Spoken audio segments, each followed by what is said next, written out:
The Morgan Report with David Morgan.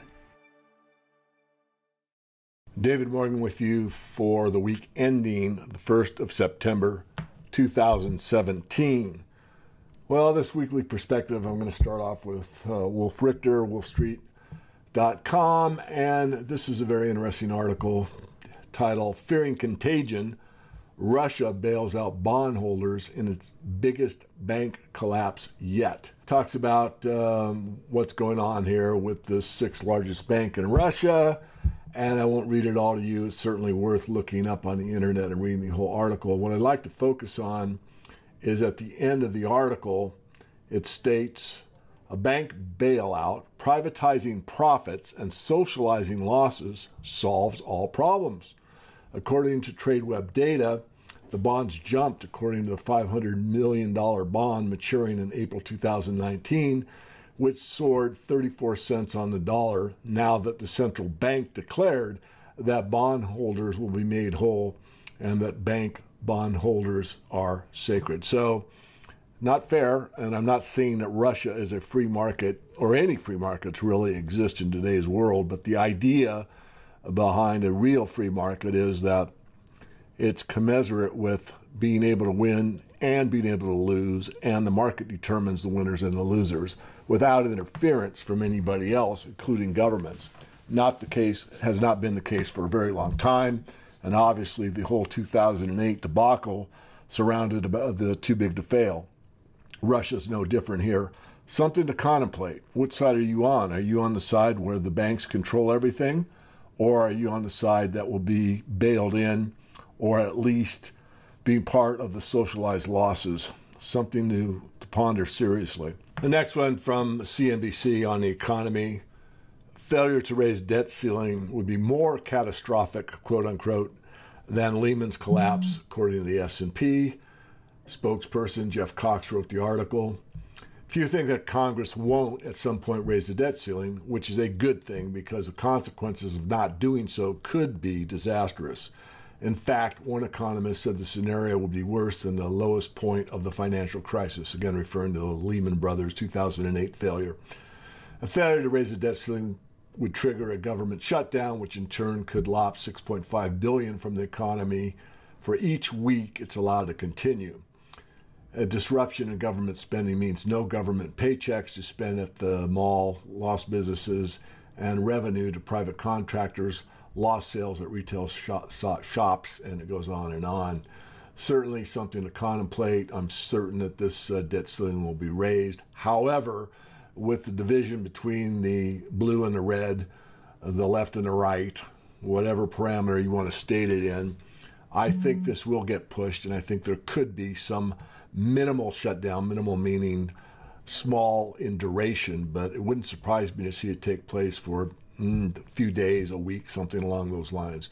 Time will tell, but of course, in the long run, the debt ceiling will be raised and things will move on as they have in the past.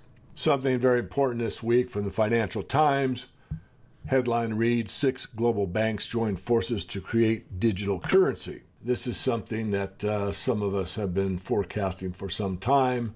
Banks do not yield their monopoly on being able to create something from nothing easily. 6 of the world's largest banks have joined a project to create a new form of digital cash that they hope to launch next year for clearing and settling financial transactions over blockchain technology. Barclays, Credit Suisse, Canadian Imperial Bank of Commerce, HSBC, MUFG, and State Street have teamed up to work on quote-unquote utility settlement coin, which was created by Switzerland's UBS to make financial markets more efficient. Read, we are not going to lose the cryptocurrency war. We are the big boys on the block, and we're going to do whatever we want to do, and we're not going to be left behind in this. We're teaming up, and we're going to get into the game in a very big way. Reading on, the move comes as the project shifts into a new phase of development in which its members aim to deepen discussions with central banks and to work on tightening up its data privacy and cybersecurity protections. So again, something to contemplate. Those that are in the crypto space, do what you will. I'm certainly not against the cryptos or the blockchain. I've just been remiss to think that this could go on where you truly have a situation where the banks aren't going to try to, basically take over this financial settlement mechanism. And of course, some will be outside of the system, I do believe, or at least I hope so. Nonetheless, this is a very important article to contemplate and look ahead to what might take place in this very important breakaway that's taken place with the advent of Bitcoin and Ether, which is now, again, it looks like being infiltrated or being, at least say having a competition from the main players.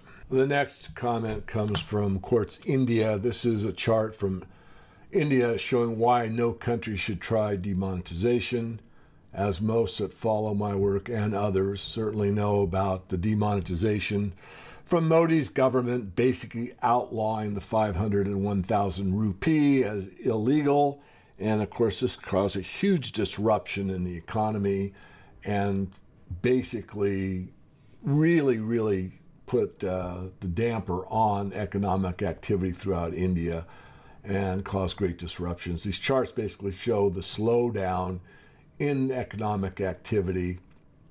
And there's a lot of comments here. I won't read them all, but a few of the, let's say, more enlightened economic reporters on the topic have some interesting comments. Most say it wasn't an effective exercise. Many of us had realized earlier that people who are supposedly hoarding black money will be the first to find ways to beat the system, and we saw it happen. What's happening is that many of the deposits did come back in the system. So instead of the corrupt, the ordinary people were made to suffer unnecessarily and put through all kinds of torture, including death, because some people did commit suicide over this situation. I mean, they're used to dealing cash only, now they can't, and it caused a great deal of problems, put it in polite terms. There are two parts of the story. The government expected to basically get a much better tax base, get everybody kind of monitored in this cashless society that the globe is moving toward, or the plane, if you will, the planet. So the second part is that money coming back through formal channels after the demonetization basically wants to be taxed by the authorities. And of course, is that taking place or not remains to be determined. School's out, huge disruption, lesson learned. It was a trial balloon in India from my perspective and was not very successful, but yet that doesn't stop the powers that be. I probably can't do this week without commenting on the hurricane in Houston. Gasoline prices at the pump spike on fears of spot shortages as biggest U.S. refinery shuts down. This is from CNBC Market Insider. Let me just state that a great deal of refining capacity is in that area of the United States, and because of that fact, I do think you're going to see pressure on oil prices over the next weeks and months.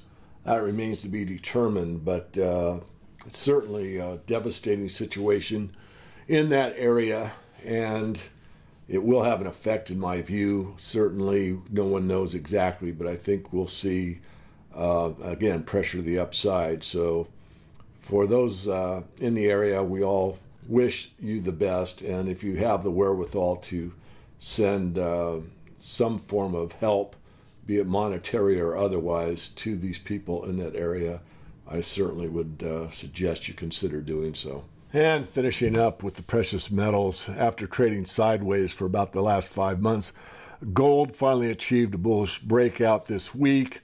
It broke above the $1,300 level after attempting to do so twice before. The dollar certainly has been dropping quite a bit. And then there was this article on Gold reset to $10,000 per ounce coming by January 1st, 2018. Jim Rickards. I'm not sure exactly if that's what Jim said or not, but this article I put on our Twitter feed, and certainly got probably more comments than anything I've ever put out on our Twitter feed. But it's a great article. I'm not going to read it to you. Basically, Jim has made the case in his book, The Case for $10,000 Gold. This is a kind of a mini version of it. And certainly for those that are close to the precious metal space, I would suggest you go to goldcore.com and read this article for yourself. A lot goes on in this article about the debt situation, where gold is relative to the stock market, why the war factor would play so importantly in here, why there is a possibility of a currency reboot, which I've been talking about a currency crisis for a long time. In fact, that's one of Jim's earlier books of a title similar to that. And again, I'm not saying we're going to 10,000. And by the way, the $10,000 case is very easy to find the metric, because it's basically an arithmetic problem based on the M1 money supply and the amount of gold purportedly held by the Treasury. And it's a simple division problem. So I'm going to leave it at that.